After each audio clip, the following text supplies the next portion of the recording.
Rural Americans deserve access to the best of what our nation has to offer, especially healthcare. Across every state and every community, America's rural hospitals are the first line of defense, protecting our families, neighbors, and loved ones. No matter where you live, hospital care doesn't clock out. They're there 24 hours a day, 7 days a week, 365 days a year. Each year, America's over 5,000 hospitals care for millions of patients, providing 24/7 emergency care, delivering babies, cancer treatments, and other life-saving care that patients rely on. Behind every one of those patients are doctors, nurses, and caregivers working tirelessly to keep people healthy and safe. Hospitals are our community's lifelines. They employ our neighbors and keep our families healthy. But now, some in Congress are threatening access to care. Tell Congress, protect patient care to keep America strong. Don't cut rural health care. Listen, all you New Yorkers. Excuse me. Taxi. Okay, man, we're looking around. This is the 77 WABC minicast. And you're back in the Stone Zone.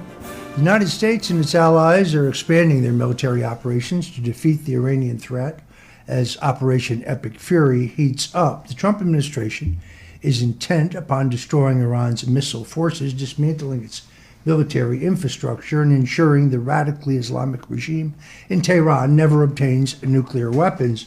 We were shocked to find last week that the negotiators at the table, who were talking to those designated to represent the United States, bragged about having enough enriched uranium to build 11 nuclear bombs. A source at the Pentagon confirmed to me that technology used by that body confirmed that that was a real number, and that they had both enriched and unenriched uranium, again enough to make 11 devices. The president has defended the initial success of the operation this week, warning that failing to act would have allowed Iran to threaten the region with nuclear war. So far, U.S. and Israeli forces have struck military command centers, state media facilities, and leadership compounds across Iran. Hundreds of Iranian casualties have been reported as the regime's air defenses and naval capabilities both suffered major damage. Iran has responded with waves of drone and missile attacks across the region, which shows you that while the regime may be wounded, may be crippled, it is far from dead.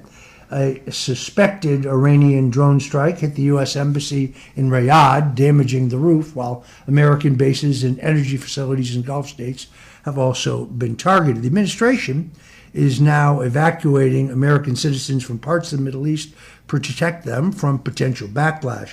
At the same time, intelligence sources say the CIA is exploring support for Kurdish forces and other opposition groups inside Iran, part of a broader strategy to pressure the regime from within rather than committing U.S. ground troops.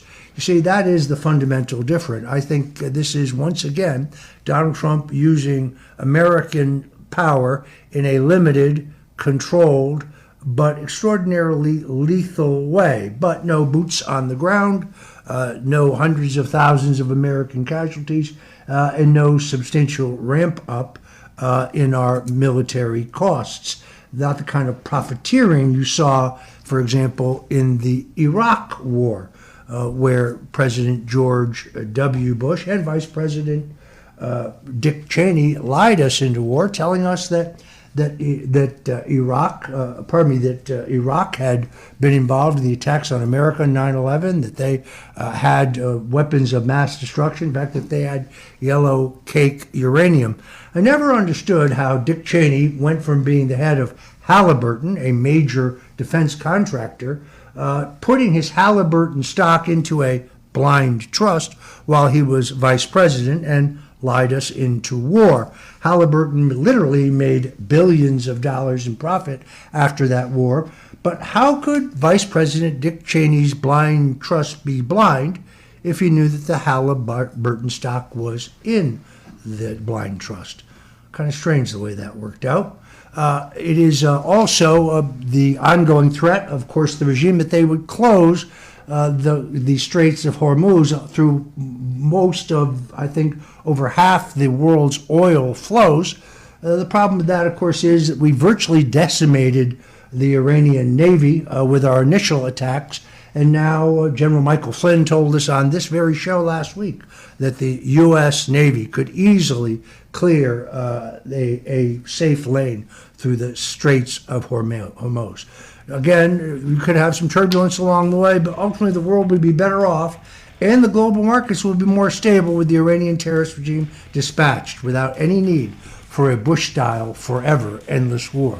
Rural Americans deserve access to the best our nation has to offer, especially when it comes to health care. Across every state and every community, America's rural hospitals are the first line of defense, protecting our families, neighbors, and loved ones. No matter where you live, hospital care doesn't clock out. They're there 24 hours a day, 7 days a week, 365 days a year. Each year, America's over 5,000 hospitals care for millions of patients, providing 24/7 emergency care, delivering babies, cancer treatments, and other life-saving care that patients rely on. Behind every one of those patients are doctors, nurses, and caregivers working tirelessly to keep people healthy and safe. Hospitals are our community's lifelines. They employ our neighbors and keep our families' health. But now, some in Congress are threatening access to care. Tell Congress, protect patient care to keep America strong. Don't cut rural health care.